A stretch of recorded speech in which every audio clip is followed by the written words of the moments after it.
ಉಫ್.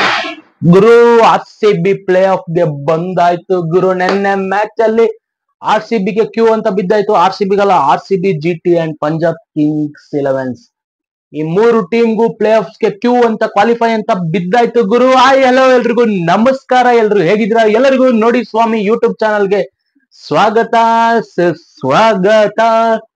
ನೆನ್ನೆ ಮ್ಯಾಚ್ ಇದ್ದಿದ್ದು double decker. ಮೊದಲನೇ ಮ್ಯಾಚ್ ಇದ್ದಿದ್ದು R R versus Punjab and second match ಇದ್ದಿದ್ದು G T versus D C.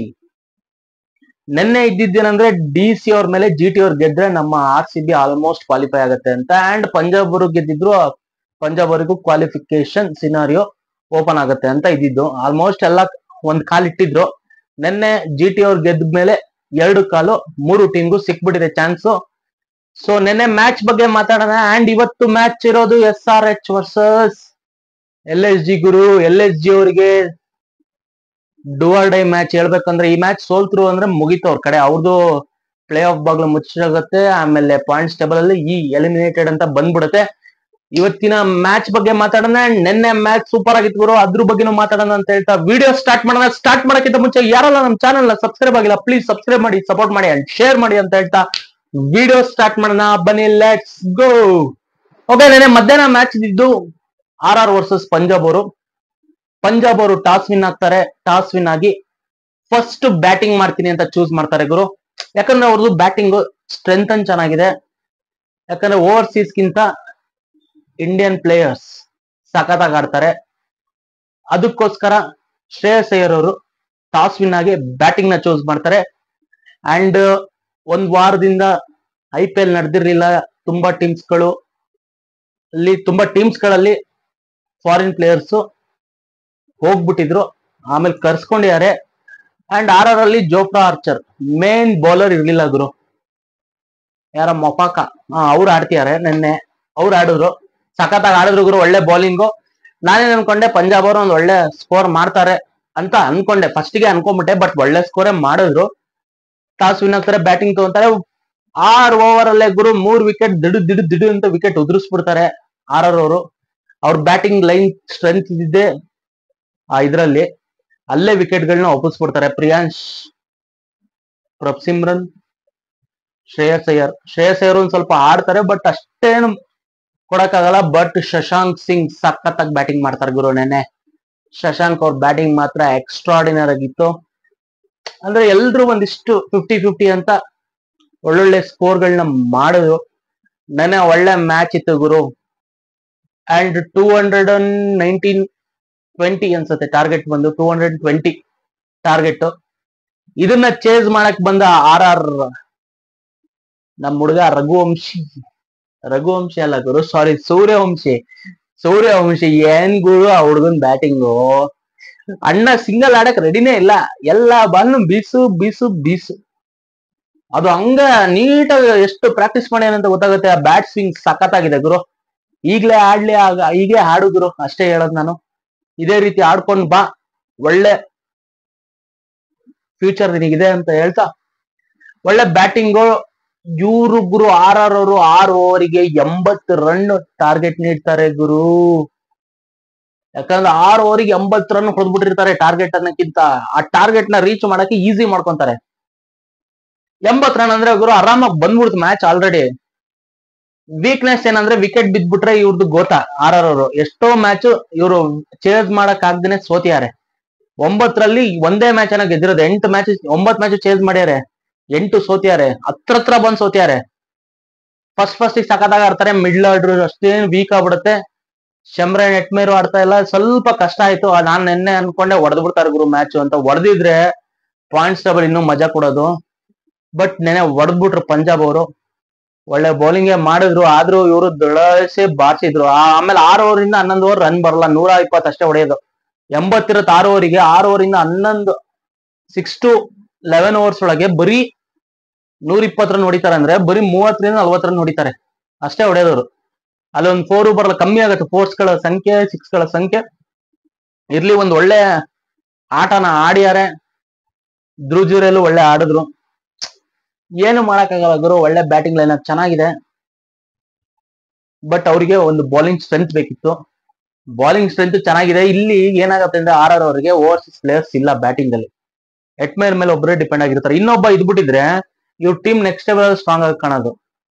ಯಾಕಂದ್ರೆ 3 ಜನ ಅಲ್ಲಿ ಬೌಲರ್ಸ್ ಇದಾರೆ. ಯಾರು ಇವ್ರು ಆಡಿದ್ರು, ಅಸರಂಗ ಆಡಿಸ್ಯಾರೆ, ಆ ಕಡೆ ಅವ್ನ ಮಪಾಕ ಒಬ್ರು, ಆಮೇಲೆ ಮುಸ್ತಫಿಜರ್ ಅಲ್ಲ, ಫೈರಜ್ ಯಾರೋ ಇದಾರಲ್ಲ ಗುರು, ಯಾರನ್ನ ಆಡ್ಸ್ಯಾರೆ, ಫಜುಕಿ ಅನ್ಸುತ್ತೆ, ಫಜುಕಿ ಆಡ್ಯಾರೆ. ಸೊ ಅವ್ರನ್ನ ಅಲ್ಲಿ 3 ಜನ ಆಡ್ಸ್ಯಾರೆ. ಈ ಕಡೆ ನಮ್ಮ ಇವನು ಯಾರು ಎಟ್ಮೇರು. ಅದ್ರ ಬದಲು ಅಲ್ಲೊಂದು ಕೂರ್ಸಿ ಇಂಡಿಯನ್ ಬೌಲರ್ಸ್ ನ ಆಡ್ಸಿದ್ರೆ ಇನ್ನೊಬ್ಬ ಬ್ಯಾಟ್ಸ್ಮನ್ ಇಲ್ಲ, ಅವರಿಗೆ ತಗೊಂಡೇ ಇಲ್ಲ ಅವರು. ಓಕೆ, ನೆಕ್ಸ್ಟ್ ಟೈಮ್ ಒಳ್ಳೆ ಟೀಮ್ ಮಾಡ್ಕೊಂಡ್ ಬರ್ಲಿ RR ಅವರು. ಈಗ ಒಳ್ಳೆ ಟೀಮೇ ಗುರು, ಆದ್ರೂ ನನಗೆ ಆ ಚೇಸಿಂಗ್ ಅಲ್ಲೇ ಮೈ ನಡುಗಿಸ್ಬಿಡ್ತಾರೆ, ಹೇಳಕ್ಕಾಗಲ್ಲ. ಒಳ್ಳೆ ಟೀಮ್ ಇದೆ, ಬಟ್ ಅದೇ ಆ ಮಿಡ್ಲ್ ಆರ್ಡರ್ ಸ್ವಲ್ಪ ಸ್ಟ್ರಾಂಗ್ ಮಾಡ್ಕೊಂಡ್ ಬಂದ್ರೆ RR ಅವ್ರನ್ನು ಬೀಟ್ ಮಾಡೋದ್ ಕಷ್ಟ ಇದೆ ಗುರು. ಅಂಡ್ ನೆಕ್ಸ್ಟ್ ಪಂಜಾಬ್ ಅವ್ರು ಗೆಲ್ತಾರೆ. ಅವರು 15 ಇದ್ರು 17 ಪಾಯಿಂಟ್ಸ್ ಅಲ್ಲಿ ಬರ್ತಾರೆ. ಬಟ್ ರನ್ ರೇಟ್ ಪ್ರಕಾರ ಅವರು ಸೆಕೆಂಡ್ ಅಲ್ಲಿ ಉಳಿತಾರೆ. ಯಾಕಂದ್ರೆ ಫಸ್ಟ್ RCB ಇತ್ತು, GT ಅವರು ಕೆಳಗಡೆ ಇದ್ದಾರೆ. ಅವ್ರ ಮ್ಯಾಚ್ ಆಗೋ ತನಕ ಇನ್ನು ಅವ್ರ ಮ್ಯಾಚ್ ಬಂದಿಲ್ಲ. ಅವ್ರ ಮ್ಯಾಚ್ ಬಂದ್ಮೇಲೆ GT ಅವ್ರ ಟಾಪಿಗೆ ಬರ್ತಾರೆ. ಓಕೆ, ಅಲ್ಲಾಯ್ತು, ಮುಗೀತು. ಇಲ್ಲಿ ನೆಕ್ಸ್ಟ್ ಸ್ಟಾರ್ಟ್ ಆಗತ್ತೆ ಸಂಜೆ ಮ್ಯಾಚು GT ವಿರುದ್ಧ. GT ಅಂಡ್ DC ಸಖತ್ತಾಗಿ ಆಡಿದ್ರು ಗುರು GT ಅವರು.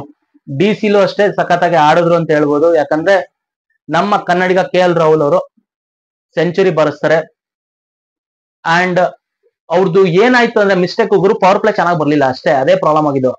ಫ್ಯಾಬು ತಿನ್ಕಾಡಿದ್ರು, ಪೋರಲ್ಲೂ ತಿನ್ಕಾಡಿದ್ರು, ಅಲ್ಲೇ ಹೊಡ್ತಾ ಬಿದ್ದಿದ್ದು. ಅದ್ರ ನೆಕ್ಸ್ಟ್ ಅಕ್ಷರ್ ಪಟೇಲ್ ಸ್ವಲ್ಪ ತಿನ್ಕಾಡಿದ್ರು, ಆದ್ರೂ ಅವ್ರಿಗೆ ಕನೆಕ್ಟ್ ಆಗ್ತಿರ್ಲಿಲ್ಲ. ಹೆಂಗೋ ಹಂಗು ಹಿಂಗು ಮಾಡಿ ಹೊಡೆದ್ರು. ಸ್ಟಬ್ಸ್ ಸಖತ್ತಾಗಿ ಆಡಿದ್ರು ಗುರು, ರಾಹುಲ್ ಸಖತ್ತಾಗಿ ಆಡಿದ್ರು. ವಿಕೆಟ್ ಗಳು ಬೀಳಿಲ್ಲ ಗುರು DCದು, 3 ವಿಕೆಟ್ ಬಿದ್ದಿದ್ದು. 199 ಟಾರ್ಗೆಟ್, 200 ಕರೆಕ್ಟ್ ಟಾರ್ಗೆಟ್. 199 ಸ್ಕೋರ್ ಮಾಡ್ತಾರೆ, 200 ಟಾರ್ಗೆಟ್ ಕರೆಕ್ಟ್ ಟಾರ್ಗೆಟ್ ಇತ್ತು. GT ಅವ್ರು 1 ವಿಕೆಟ್ ಒಪ್ಸಿಲ್ಲ ಗುರು. ಹೆಂಗುರು ಅವ್ರಿಗೆ ಬೌಲಿಂಗ್ ಮಾಡೋದು ಯೋಚನೆ ಮಾಡ್ತಾ ಇದೀನಿ, ಹೆಂಗುರು ಅವ್ರನ್ನ ಔಟ್ ಮಾಡೋದು. ಅವ್ರಿಬ್ರು ಔಟೇ ಆಗ್ತಿಲ್ಲ, ಕಷ್ಟ ಆಗ್ತಿದೆ ಎಲ್ಲ ಟೀಮ್ಗೂ ಅವ್ರನ್ನ ಔಟ್ ತೆಗೆದಂಗೆ. ಈ ಪ್ಲಸ್ ಪಾಯಿಂಟ್ ಏನಂದ್ರೆ ಅವ್ರು ಮೇಲ್ ಹೊಡೆಯೋದೇ ಇಲ್ಲ, ಕಮ್ಮಿ ಅವ್ರು ಹೊಡೆಯೋದು, ಚಾನ್ಸಸ್ ಕೊಡೋದೇ ಇಲ್ಲ. ಎಲ್ಲ ನೆಲದಲ್ಲೇ ಆಡ್ತಾರೆ, ಬರೀ ಪಾಕೆಟ್ಸ್ ಅಂದ್ರೆ ಬೌಂಡ್ರೀಸ್ ನ ಕ್ಲಿಯರ್ ಮಾಡ್ತಾರೆ. ಸಖತ್ತಾಗಿ ಆಡ್ತಿಯಾರ ಗುರು. ನೋಡಕ್ಕೆ ಏನ್ ಗುರು, ಆರಾಮಾಗಿ ಏನಪ್ಪ ಬೋರಿಂಗ್ ಆಗ್ತಿದೆ ಅಂತ ಅನ್ಸ್ತಾ ಇರತ್ ನಮಗೆ ನೋಡೋದ್ರಿಗೆ. ಯಾಕಂದ್ರೆ ಕೆಳಗಡೆನೆ ಆಡ್ತಿರ್ತಾರಲ್ಲ, ಬಟ್ ಆ ಸ್ಕೋರ್ ಹೋಗೋದೇ ಗೊತ್ತಾಗಲ್ಲ. ಆಲ್ರೆಡಿ ಅಣ್ಣ 100 ಮಾಡ್ಬಿಡ್ತಾರೆ ಸಾಯಿ ಸುದರ್ಶನ್, ಇವರು ಅಲ್ಲೇ 90+ ಅಲ್ಲಿ ಇದಾರೆ. ನೋಡ್ರಿ ಅಲ್ಲಿ ಸಿಕ್ಸರ್ಸ್ ಗಳು ಕಮ್ಮಿ ಇದ್ರು ಕೆಳಗಡೆ ಆಡ್ತಾರಲ್ಲ, ಸಖತ್ ಶಾರ್ಟ್ಸ್ ಗಳು ಗುರು. ಶಾರ್ಟ್ಸ್ ಸೆಲೆಕ್ಷನ್ ಮಾತ್ರ ಸಖತ್ತಾಗಿದೆ. ಎಲ್ಲೂ 1 ಪಾಯಿಂಟ್ ಚಾನ್ಸ್ ಕೊಡಲ್ಲ, 1 ಕ್ಯಾಚ್ ಕೊಟ್ಟಿಲ್ಲ ಬಿಡ್ರಿ, ಪಾಯಿಂಟ್ ಚಾನ್ಸು ಕೊಟ್ಟಿಲ್ಲ. ಮೇಲೂ ಹೊಡೆದ್ರೆ ಎಲ್ಲ ಕ್ಲಿಯರ್ ಮಾಡಂಗೆ ಹೊಡೆದಿದ್ದಾರೆ. ಒಳ್ಳೆ ಬ್ಯಾಟಿಂಗ್ ಗುರು. GT ವರ್ಸಸ್ RCB ಫೈನಲ್ ಬೀಳತ್ತೆ ಅಂತ ಅನಿಸ್ತಾ ಇದೆ ಗುರು ನನಗೆ. ನಿಮಗೆ ಅನಿಸ್ತಾ ಇದೆ ಕಮೆಂಟ್ ಬಾಕ್ಸ್ ಅಲ್ಲಿ ಕಮೆಂಟ್ ಮಾಡಿ. ಅಂಡ್ ಇವತ್ತಿನ ಮ್ಯಾಚ್ SRH ಅವರಿಗೆ ಅಷ್ಟೇನು ಪ್ರಾಮುಖ್ಯತೆ ಇಲ್ಲ, LSG ಅವರಿಗೆ ಇದೆ. SRH ಅವರು ನಮ್ ಜೊತೆ ಹೇಳ್ಕೊಂಡು ಹೋಗೋಣ ಅಂತ ಹೇಳಿ LSG ಕರ್ಕೊಂಡು ಹೋಗ್ಬೋದು. ಪಾರ್ಟಿ ಸ್ಪಾಯ್ಲರ್ಸ್ ಆಗ್ಬೋದು ಇವತ್ತು ಅಂತ ಅನಿಸ್ತಾ ಇದೆ. ಯಾಕಂದ್ರೆ SRH ಬ್ಯಾಟಿಂಗ್ ಲೈನಪ್ ಸ್ಟ್ರಾಂಗ್ ಇದೆ, LSGದು ಬ್ಯಾಟಿಂಗ್ ಲೈನಪ್ ಸ್ಟ್ರಾಂಗ್ ಇದೆ. ಇಬ್ರದು ಬ್ಯಾಟಿಂಗ್ ಲೈನಪ್ ಸ್ಟ್ರಾಂಗ್ ಇದೆ ಗುರು. ಅದನ್ನೇ ಥಿಂಕ್ ಮಾಡೋದು. ನಮ್ದು ಬ್ಯಾಟಿಂಗ್ ಸ್ಟ್ರಾಂಗ್ ಇದೆ, ನಾವು ಅದರಲ್ಲೇ ರನ್ ಮಾಡೋಣ. ಇವತ್ತು 5 ಸ್ಕೋರ್ ಮ್ಯಾಚ್ ಆಗ್ಬೋದು, ಹೇಳಕ್ಕಾಗಲ್ಲ. ಯಾಕಂದ್ರೆ ಇವ್ರ 2 ಕಡೆನೂ ಬೌಲಿಂಗ್ ಸ್ವಲ್ಪ ಅಷ್ಟಕ್ಕಷ್ಟೇ ಇರೋದು. ನೋಡೋಣ ಏನಾಗುತ್ತೆ ಅಂತ. ನನಗೆ ಅನಿಸ್ತಾ ಇದೆ ಗುರು, ಇವತ್ತು SRH LSG ಗೆಲ್ಲಿ ಗುರು. ಒಂದ್ ಸ್ವಲ್ಪ ಪಾಯಿಂಟ್ಸ್ ಟೇಬಲ್ ಮಜಾ ಬರ್ಲಿ. ಮುಂಬೈ ಅವರು ಇದ್ರಲ್ಲಿ ಇದಾರೆ. ಈಗ ಪಾಯಿಂಟ್ಸ್ ಟೇಬಲ್ ನೋಡೋದಾದ್ರೆ ಆಲ್ರೆಡಿ GT ಅವರು 12 ಮ್ಯಾಚಸ್ ಆಡಿ 18 ಪಾಯಿಂಟ್ಸ್ ಕುತ್ಕೊಂಡಿದ್ದಾರೆ. ನಮ್ಮವರು 12 ಮ್ಯಾಚಸ್, 1 ಮ್ಯಾಚ್ ಡ್ರಾ ಆಯ್ತು, 17 ಪಾಯಿಂಟ್ಸ್ ಅಲ್ಲಿ ಕುತ್ಕೊಂಡ್ರು. ಇವರಿಗೂ 12 ಮ್ಯಾಚಸ್ 17 ಪಾಯಿಂಟ್ಸ್ ಅಲ್ಲಿ ಕೂತಿದ್ದಾರೆ. ಯಾರು ಪಂಜಾಬ್ ಅವರು. ಅಲ್ಲಿ 12 ಮ್ಯಾಚಸ್ ಆಡಿ 14 ಪಾಯಿಂಟ್ಸ್ ಅಲ್ಲಿ ಇರೋದು ಮುಂಬೈ ಇಂಡಿಯನ್ಸ್. ಈ ಕಡೆ 12 ಮ್ಯಾಚಸ್ ಆಡಿ ಇವರು 14 ಅನ್ಕೊಂತೀನಿ, 13 ಪಾಯಿಂಟ್ಸ್ ಅಲ್ಲಿ ಇರೋದು DC. ಇವ್ರು 11 ಮ್ಯಾಚಸ್ ಆಡಿ 10 ಪಾಯಿಂಟ್ಸ್ ಅಲ್ಲಿ ಇದ್ದಾರೆ. ಇವ್ರಿಗೆ 3 ಮ್ಯಾಚ್ ಇದೆ LSG ಅವರಿಗೆ. LSG ಅವರು ಕೆಳಗಡೆ ಕುತ್ಕೊಂಡಿದ್ದಾರೆ, 10 ಪಾಯಿಂಟ್ಸ್ ಅಲ್ಲಿ ಇದ್ದಾರೆ. ಅವ್ರು 3 ವಿನ್ ಆದ್ರೆ 16 ಪಾಯಿಂಟ್ಸ್ ಆಗ್ಬೋದು. ಬಟ್ ಇಲ್ಲಿ ಮುಂಬೈ ಇಂಡಿಯನ್ಸ್ ಅವರು ಸೋಲ್ಬೇಕು, DC ಮೇಲೆ ಡಿಪೆಂಡ್ ಆಗತ್ತೆ. ಈಗ DC ಮತ್ತೆ ಮುಂಬೈ ಇಂಡಿಯನ್ಸ್ DC ಮೋಸ್ಟ್ಲಿ ಇಬ್ರು ಫೇಸ್ ಟು ಫೇಸ್ ಒಂದ್ ಮ್ಯಾಚ್ ಇದೆ ಗುರು. ಅಲ್ಲೇ ಡಿಸೈಡ್ ಆಗ್ಬಿಡುತ್ತೆ ಯಾರು ಒಳಗಡೆ ಎಂಟ್ರಿ ಆಗ್ತಾರೆ ಅಂತ. ಮುಂಬೈ ಅವ್ರು ಗೆದ್ರೆ 16 ಪಾಯಿಂಟ್ಸ್ ಹೋಗ್ತಾರೆ. ಅಲ್ಲಿ ಸೋತ್ರು ಅಂದ್ರೆ out of the tournament DC ಅವರು. ಏನಾದ್ರು DC ಗೆಲ್ತು ಅಂದ್ರೆ 15 ಆಗತ್ತೆ. ಅದ್ರ ಆದ್ಮೇಲೆ ಇನ್ನೊಂದು ಮ್ಯಾಚ್ ಸಿಗತ್ತೆ, 17 ಆಗೋ ಚಾನ್ಸಸ್ ಇರುತ್ತೆ. ಅವಾಗ ಮುಂಬೈ ಇಂಡಿಯನ್ಸ್ ಸೋತ್ರು ಅಂದ್ರೆ ಅವ್ರು 16 ಆಗಕ್ಕೆ ಅಷ್ಟೇ ಚಾನ್ಸಸ್ ಇರೋದು. So DC versus Mumbai Indians match ಇದೆ, ಅದು ಸಖತ್ ಕ್ರೂಷಲ್ ಆಗುತ್ತೆ. ಅದು LSGಗೂ ಕ್ರೂಷಲ್ ಆಗೇ ಆಗತ್ತೆ.